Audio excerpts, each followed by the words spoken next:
بسم اللہ الرحمن الرحیم الحمدللہ رب العالمین الصلاۃ والسلام علی خاتم النبیین صلی اللہ علیہ حبیبہ محمد وعلی آلہ وسلم۔ السلام علیکم ورحمۃ اللہ وبرکاتہ۔ میری آج کی حدیث مسند احمد 1417 نمبر۔ خاتم النبیین رحمت للعالمین حضرت محمد صلی اللہ علیہ وآلہ وسلم نے ارشاد فرمایا کہ اگر کوئی شخص کسی شخص کو اپنا باپ قرار دیتا ہے حالانکہ وہ جانتا ہے کہ وہ اس کا باپ نہیں، تو اس پر جنت حرام ہو جاتی ہے۔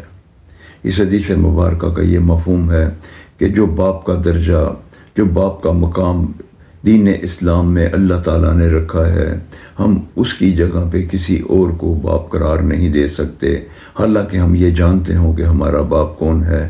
اگر کوئی ایسا کرے گا تو اس پر جنت حرام ہو جائے گی۔